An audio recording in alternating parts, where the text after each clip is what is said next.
عليه وسلموا تسليما اللهم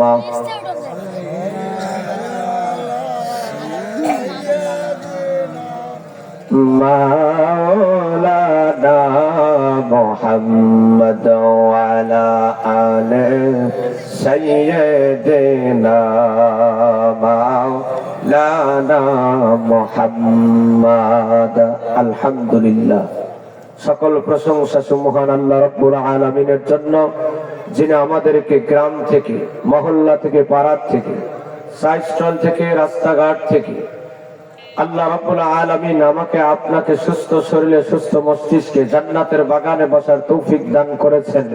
এতে খুশি না বেজার? যদি থাকি খুশি, শুকরিয়া আদায় করব বেশি। চিল্লা বলেন আলহামদুলিল্লাহ। আরেকটা আওয়াজ দিয়ে বলেন আলহামদুলিল্লাহ।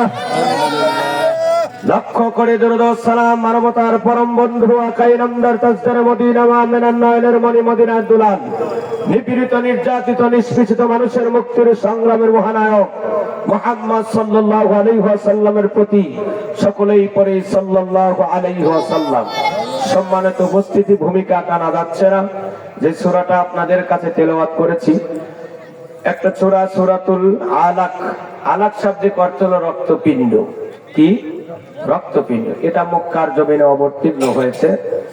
সূরাটা অনেক বড় ব্যাখ্যা, শানে নজুল আছে, সেদিকে যাব না, কারণ হায়াত খুব কম। কি কথা বলেন, ঠিক কিনা? আসলে যে উদ্দেশ্য আমাদের মাহফিলটা দেওয়া হলো, এই উদ্দেশ্য আমাদের কিছু জানার, বোঝার দরকার আছে না নাই? হ্যাঁ, অবশ্যই দরকার আছে। কি কথা বলেন, ঠিক কিনা? আমরা ইনশাআল্লাহ কয়েক মিনিটের মধ্যেই চেষ্টা করব যতটুকু পারি। আল্লাহ পাক যেন তৌফিক দান করেন, সকলে বলেন আমিন। এই সূরাটা নাজিল হলো মক্কায়। সর্বপ্রথম 5টা আয়াতে কারিমা রাসূল কারীম সাল্লাল্লাহু আলাইহি সাল্লামের শানে নাজিল হয় হীরা গুহায়। যে গুহার কথা আমার ভাই ইতিপূর্বে আলোচনা করতেছিলেন, ধ্যানমগ্ন ছিলেন রাসূল কারীম, সেখানে নাজিল হলো কোরআনে কারীম। চিল্লাকুন সুবহানাল্লাহ। এই কোরআনে কারীম মানুষের জীবনকে পরিবর্তন করে দেয়। কোরআন মানুষকে জান্নাতের দিকে নিয়ে যায়। চিল্লা বলেন সুবহানাল্লাহ। এই কোরআন আল্লাহ পাক রাসূল কারীম সাল্লাল্লাহু আলাইহি ওয়াসাল্লামের সর্বপ্রথম কোরআন আয়াতটাই নাযিল হলো ইকরা বিসমি রাব্বিকাল্লাযী আলাক। আল্লাহ পাক বললেন, পড়ো তোমার প্রভুর নামে, যিনি তোমাকে সৃষ্টি করেছে। চিল্লা বলেন সুবহানাল্লাহ। এখন আমাদের বাংলার জমিনে যত প্রতিষ্ঠান আছে, সব প্রতিষ্ঠানে কি এই কথা বলে শুরু করা হয়? বলেন তো, শুরু করা হয়? হয় না। হয় কোথায়? একমাত্র মসজিদ মাদ্রাসার প্রতিষ্ঠান ছাড়া এই শব্দ উচ্চারণ কেউ করে না। আর কথা বলেন ঠিক কিনা? এটা কার নাম? রবের। রবের কিতাব, যেই জন্য আপনাকে দুনিয়ার জীবনে আনা হলো, যেটা পড়ে আপনার জীবনকে পরিবর্তন করার জন্য বলা হলো, যেটা পড়ে আপনি জান্নাতের দিকে যাবেন, সেইটা পড়ার জন্য আমরা কেউ রাজি নাই। আমার ছেলে ফজর আজান দিল, আমার স্ত্রীকে পাঠায় দিয়ে নিয়ে যাও গার্লসে, নিয়ে যাও কোচিং এ, নিয়ে যাও এখানে সেখানে, কোলে করে নিয়ে যায়, হাতিয়ে নিয়ে যায়। সারাদিন মায়ও পড়ে, ছেলেও পড়ে। কথা বলেন ঠিক কিনা? কিন্তু আজ এই মাদ্রাসা প্রতিষ্ঠানগুলা কোরআনে কারীমকে এত মানুষ নিচু বানায়া দিয়েছে যে এটা পড়া আমাদের প্রয়োজন না। মানুষ যেরকম ভাবে স্কুল কলেজ ভার্সিটিতে পড়ার জন্য, কোচিং এ পড়ার জন্য ছেলে মেয়েকে যত রকমের উদ্বুদ্ধ করে, যত গালিগালাজ করে, মারপিট করে, কোরআনের জন্য তা করে। কথা বলেন ঠিক কিনা? কিন্তু এই কোরআনে কারীম যার পক্ষে সাক্ষী দিবে, সে জান্নাত চলে যাবে। চিল্লা বলেন সুবহানাল্লাহ। আল্লাহর নবীর আজ্ঞা বলে, ও আমার উম্মত, যারা কোরআনে কারীম তেলাওয়াত করতে পারো না, তারা বড় হতভাগা। এখনো সময় আছে, তোমরা কোরআনে কারীম শিক্ষা করো। কোরআনে কারীম যদি শিক্ষা না করে কবরে দাও, তোমার জন্য একটা প্রশ্ন করা হবে। কোরআনে কারীম তোমাকে এত সুন্দর একটা গাইডলাইন দেওয়া হলো, এত বড় একটা কিতাব, জীবনে কোনোদিন খুলে দেখলে না কিতাবটা কেমন আছে, কি অবস্থা কিতাবটা। আল্লাহর মহাব্বতের বান্দার একটা ঘটনা আমার মনে পড়ে যায়, প্রাচীন যুগের কথা, মহাভারতের একটা কথা। আমার ভাইরা, প্রাচীন যুগে হিন্দুস্তানে এক সময়ে মুসলমানের সংখ্যা অনেক কম ছিল। ওই সময়ের মধ্যে মুসলমান অনেক সংখ্যায় কম, মুসলমান নাই বললেই চলে। ওই সময়ের মধ্যে হঠাৎ করে হিন্দুস্তানের মধ্যে এক আল্লাহর বান্দা মুসলিম সন্তান মারা যায়। তিনটা সন্তান রেখে দুনিয়া থেকে বিদায় হয়ে যায়। সন্তান তিনটা কান্না করে, আল্লাহ আজকে আমার বাবার জানাজা কে পড়াবে, গোসল কে দিবে? কারণ মুসলিম পরিবার তো আশেপাশে খুঁজে পাওয়া যায় না। চিৎকার করে কান্না করে, আল্লাহ ব্যবস্থা করে দেন। সন্তানরা কান্না করে, আল্লাহ ব্যবস্থা করে দেন। হঠাৎ করে দেখতেছেন একটা যুবক সার্কেল চালায়া আসতেছেন, তার হাঁটুটা ঢাকা। চিল্লা বলেন সুবহানাল্লাহ। চিন্তা করলেন হাঁটু যেহেতু ঢাকা, টাকনুর উপরে যেহেতু কাপড় তোলা, চেহারা বড় দাড়ি, নিশ্চিত এই ব্যক্তি একজন মুসলমান। সার্কেলতে থামায়া দিলেন, চাচা যান একটু দাঁড়ান। কি হয়েছে? আমার বাবা মারা গেছে। আপনি হয়তো একজন মুসলমান, আমার বাবাকে গোসল করে একটু দাফন করায়া যায়। বললো, না না, আমাকে যে অবস্থায় দেখতেছো, আমি একটা চাকরিজীবী, আমি একজন পুলিশ বাহিনীর ডিপার্টমেন্টে চাকরি করি। আমার বস আছে, সাক্ষাৎ না করলে চাকরি থাকবে না। কাকুতি মিনতি করে ডাক দিয়ে বললেন, ভাইজান একটা বার আপনি একটু ভাবেন, মুসলমান সন্তানকে আপনি একটু জানাজা করে যান, এছাড়া আর খুঁজে পাওয়া যায় না। চিৎকার করে যখন কান্না করতেছিলেন, ডাক দিয়ে বললেন, আরশের মালিক, আজকে আমার চাকরি যাক আর থাক, এই সন্তানদের আকুতি মিনতি গ্রহণ করে নিলাম। আল্লাহু আকবার। ও মুসলমান, এবার সেই ব্যক্তি গোসল করালেন, কাফন পরালেন, জানাজা করালেন, এরপরে দাফন করাইলেন। দাফন করার পর আল্লাহর বান্দা রওনা দিলেন, যাই বছরের সঙ্গে সাক্ষাৎ করে আসে, আজকে মিটিং। সেখানে যা দেখলেন, দারোয়ানকে ডাক দিয়ে বললেন, ভাই মিটিং কখনো হবে? বলল, মিটিং আজ হবে না, কারণ আজকে অফিসার আসে না। সুবহানাল্লাহ। আল্লাহর বান্দা চলে গেলেন, বললেন, কবে আবার মিটিং হবে? সেই দিন আমি আবার আসবো। আল্লাহর বান্দা বলে দিলেন, আগামী সোমবারের দিন আবার মিটিং হবে। পুলিশের একটা আইডি কার্ড থাকে, সে আইডি কার্ডটা খুঁজতেছেন আর পাচ্ছেন না। চিন্তা করলেন কোথায় গেল। আল্লাহর বান্দার দিমাগের মধ্যে, জেহেনের মধ্যে একটা শব্দ উচ্চারণ হলো। আমার মনে কয়, মুসলমান ওই সন্তানের কবরের মধ্যে আমার আইডি কার্ড। সুবহানাল্লাহ। আল্লাহর বান্দা এবার রওনা হলেন, কবরস্থানের দিকে রওনা হলেন। একটু করে খনন করলেন, এত সুন্দর একটা সেন, এত সুন্দর একটা সেন আসতেছেন, যেটা দুনিয়ায় কোনোদিন ক্রয় করে পাওয়া যায় না। রাজা বাদশাহ কোনোদিন এই সেনটা ব্যবহার করে নাই। আল্লাহর বান্দা আশ্চর্যিত হইলেন। আল্লাহর বান্দা কবর খুলে দেখলেন, আসলেও আমার আইডিটা পড়ে আছে, লাশটা পড়ে আছে। যেমন দাফন করলাম সেই অবস্থায় পড়ে আছে, পাশে আমার আইডি কার্ডটা পড়ে আছে। আবার যখন দাফন করে আইডি কার্ডটা নিয়ে চলে গেলেন, মিটিং শেষে বাড়িতে আসতেন। আসার পরে দুইটা যুবককে জিজ্ঞাসা করলেন, বাবা তোমার বাবার কি আমল ছিল যার কারণে আল্লাহ পাক জান্নাতি সুঘ্রাণ তার কবরে দিয়েছে? সুবহানাল্লাহ। যুবকরা ডাকতে বলল, আমরা তো জানি না, আমার আম্মা জানে আমার আব্বুর কি আমল ছিল। দেখো তোমার আম্মাকে আমার আম্মা বড় পর্দাশীল, পর পুরুষের সামনে যায় না।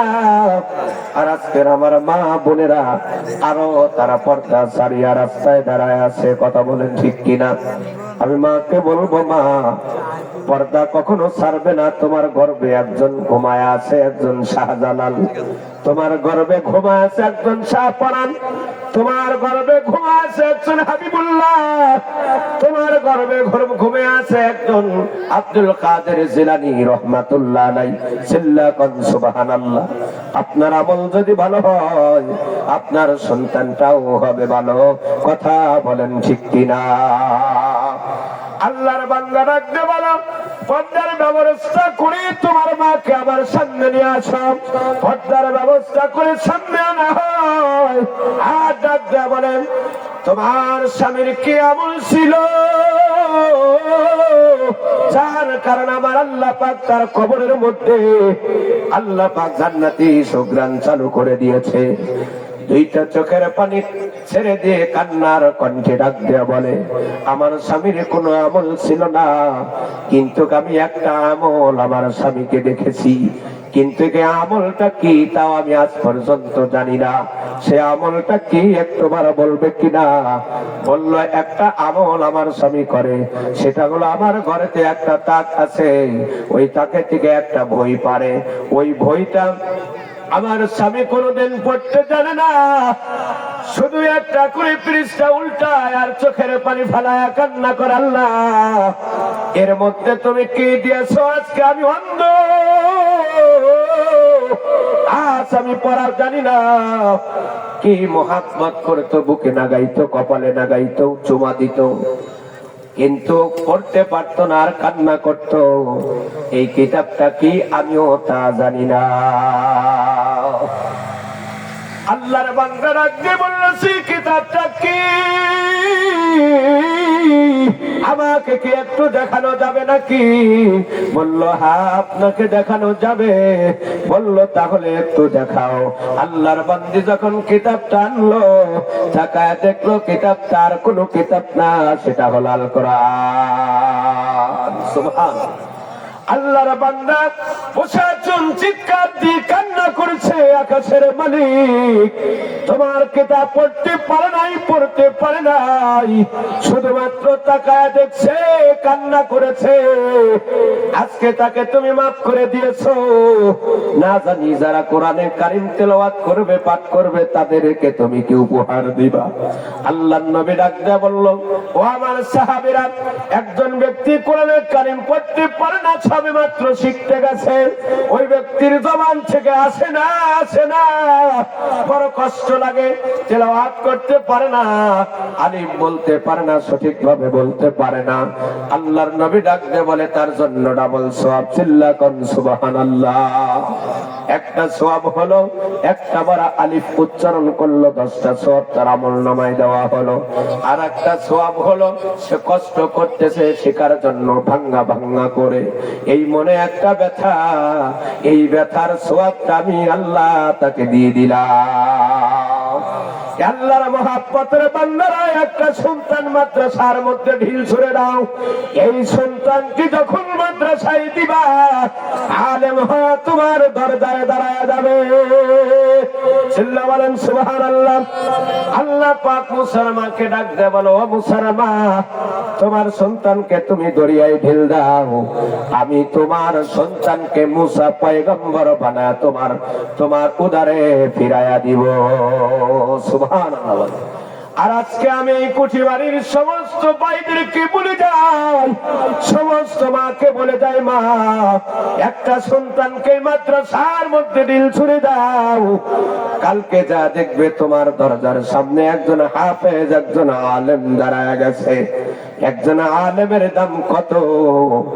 আল্লাহর নবী ডাক দিয়ে বলেন, যদি ওই ব্যক্তি জান্নাতি আলেম হয়, আল্লাহ পাক কিয়ামতের মাঠে ডাক দিয়ে বলবেন, তোমার চোখ যত দূর যায়, তোমার আপনজনকে, তোমার আহল পরিবারকে জান্নাতে প্রবেশ করাও। আল্লাহর মহাব্বতের বান্দারা, একটা ইঞ্জিনিয়ার বানাইলা, তুমি মরার পর হাত তুলে কি দোয়া করবে তাও তো জানে না, ওযু করা জানে না, সুন্নাত তরিকায় গোসল জানে না, কিভাবে তোমাকে দাফন দিবে তাও তো জানে না, কি তোমার সন্তান বানায়া গেলা। একটা সন্তানকে যদি কোরআনে কারিম পড়াও, কবরের পাশে গিয়া যখন হাত তুলে তোমার জন্য দোয়া করবে, আল্লাহ পাক তোমার কবর আযাব মাফ করে দিবে। আল্লাহর মহব্বতের বান্দারা একটু শুনিয়া যান, ছোট্ট শিশু বাচ্চা এখনো কোনো কিছু বোঝে না, মাদ্রাসার মধ্যে মা ঢুকায়া দিয়েছে, শিক্ষক ডাক দিয়ে বললো, বাবা তুমি কি করবা? কয় আমি আল্লাহর কোরআন শিখবো। চিল্লা বলেন সুবহানাল্লাহ।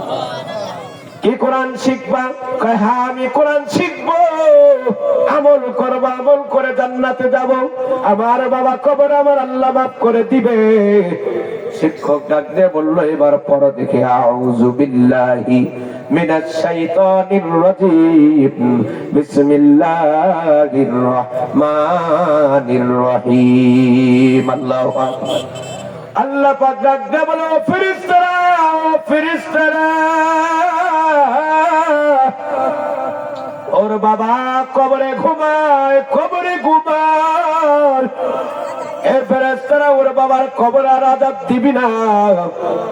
কয় কেন আযাব দিব না? সে তো নামাজ পড়ে নাই, সে তো আপনার নাফরমানি করছে। কয় সে তো আমার নাফরমানি করছে, আমার অবাধ্য হয়েছে, কথাটা ঠিক, কিন্তু তার মাসুম সন্তান ও রজ্জাত সন্তান মাদ্রাসার মধ্যে গিয়া বিসমিল্লাহির রহমানির রহিম বলে টান দিয়েছে। আমার রহমতের খুঁটিতে এত আঘাত লাগছে রে, যদি আমি আর বাবাকে মাফ না করে দেই তাহলে আমি রহমান আর রহিম নামের আমার গুণ থাকে না। চিল্লাতেন সুবহানাল্লাহ। এ আমার ভাইরা, এ যুবক বাবাজিরা, পর্দার আড়ালে মা আমার বোনেরা, একটা কথা ভালো করে শুনিয়া রাখো, একটা সন্তানকে যদি তুমি মাদ্রাসাতে ভর্তি করিয়া দাও, তোমার সর্বপ্রথম যখন তোমার সন্তান কোরআনে কারিম হাতে নিবে, পড়া ধরবে, আল্লাহর হাবিব ডাক দিয়ে বলেন, সর্বপ্রথম মা বাবার গুনাহ মাফ করিয়ে দেওয়া হয়। এই কারণে এই যে একটা প্রতিষ্ঠান, একটা জান্নাতি প্রতিষ্ঠান, আমার আপনার হিংসা থাকতে পারে, আমার আপনার অহংকার থাকতে পারে, ব্যক্তির সাথে বাধা থাকতে পারে, যদি আপনি এখানে মহাব্বত করেন, যদি এখানে একটা মানুষ গড়ার গোডাউনকে যদি আপনি তৈরি করে দিতে পারেন, আপনার শ্রম, আপনার সহযোগিতা, আপনার দান, আপনার বুদ্ধি যদি এখানে লাগে, আর এর বিনিময়ে যদি আপনার এই গোডাউনটা অনেক বড় হয়, এখান থেকে হাজার হাজার আলেম আর হাফেজ বের হবে। কথা বলে ঠিক কিনা? এই হাফেজরা যখন কোরআনে কারিম তিলাওয়াত করবে, আপনি কবরে শুয়ে শুয়ে সওয়াব পাবেন, আপনার কবরের মধ্যে সওয়াব চলিয়া যাবে। এই কারণে বলি, ও ভাই, দুনিয়ার জীবন কিন্তু বেশি দিন না। একটা বক্তা ওয়াজ করতে করতেই দুনিয়া থেকে ওয়াজের মঞ্চে চলিয়া গেলেন। আমার ভাইরা, যুবক রাস্তা দিয়ে যাচ্ছে, হেঁটে হেঁটে যাচ্ছে, হঠাৎ করে একটা ট্রাক এসে ধাক্কা দিয়ে দুনিয়ার থেকে বিদায় করে দিছে। কখন যেন তোমার আমার মরণ এসে যায়, কেউ কিন্তু আমরা বলতে পারবো না। এ যুবক, রাত্রিতে কোরআন পড়তে কি পারো না? মোবাইলে যতটুকু সময় দাও, ফেসবুকে যতটুকু সময় দাও, আপনি যদি আল্লাহর রাস্তায় যদি সময়টা ব্যয় করে দেন, এই সময়টা আপনার হবে নাজাতের কারণ। আল্লাহ পাক ডাক দিয়ে বলল, এই কোরআন আমি সর্বপ্রথম জাতগুলা নাজিল করলাম আমার নবীর শানে হীরা গুহায়। আল্লাহর নবীকে বললাম, তুমি পড়ো তোমার প্রভুর নামে। আজকে যারা এই কোরআন পড়বে, আজকে যারা কোরআন শিক্ষা করবে, কাল কঠিন কিয়ামতের মাঠে আরশে আযমে ছায়া পাবে। আমার ভাইরা, ও আমার বোন, ও আমার মা, আমার বাবাজিরা, একটা সন্তানকে হলেও এই মাদ্রাসার মধ্যে ঢুকায়া দেন। আপনি চিন্তা করছেন হয়তো আমার একজন ইঞ্জিনিয়ার সন্তান, মাসে 50,000 টাকা কামাই করে, আর একজন হাফেজ সন্তান 6 থেকে 7,000 টাকা কামাই করে। এই সন্তান তো সংসার চালাইতে পারবে না। একটু চিন্তা করিয়া দেখেন, আমি আমাকে দিয়ে প্রশ্ন করছি আমার ভাইরা, আমার মেজ ভাই কামাই করে 30,000 টাকা মাসে, আমার বেতন হলো 8,000। এমন একটা মাস নাই আমার কাছ থেকে টাকা হাওলাত নেয় না। এ আল্লাহর মহব্বতের বান্দারা, আমার গায়ে একটা 700 থেকে 1,000 টাকার একটা পোশাক, আমার যেটা দেখতেছেন সেটা 2400 টাকা দিয়ে বানানো একটা পোশাক, কিন্তু এমন পোশাক পরার সুযোগও তাদের হয় না। কথা বলেন ঠিক কিনা? এ কেন হইল? এগুলা কেমনে হইল?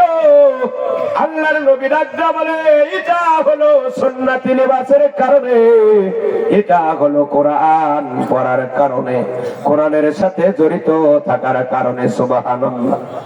দুনিয়ার জীবনে কত কাপড় পরলাম, দুনিয়ার জীবনে কত কাপড় পাই দিলাম, লাথি মারলাম, গুড়ি মারলাম, কিন্তু এই কোরআনের সাথে সামান্য অল্প টাকা দামের একটা কাপড় যখন একে পেঁচায় দিলাম, ওই কাপড়টা যখন পরে যায়, সঙ্গে সঙ্গে তাকে আমরা সম্মান প্রদর্শন করি। কথা বলেন ঠিক কিনা? তাকে সম্মান দেই, চুমা খাই, বুকের সাথে জড়ায় নেই, আর ডেকে ডেকে বলি, মালিক আমাকে মাফ করে দাও, আমি তো, আমাকে ক্ষমা করে দাও, আমি তো বড় ভুল করে ফেলেছি।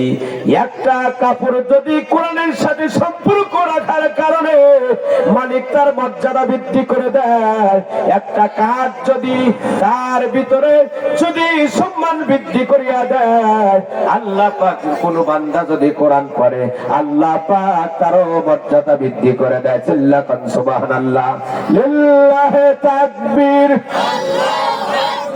নারায়ে তাকবীর। প্রধান অতিথির আগমন, শুভেচ্ছার স্বাগতম, প্রধান অতিথির আগমন, লিল্লাহি তাকবীর।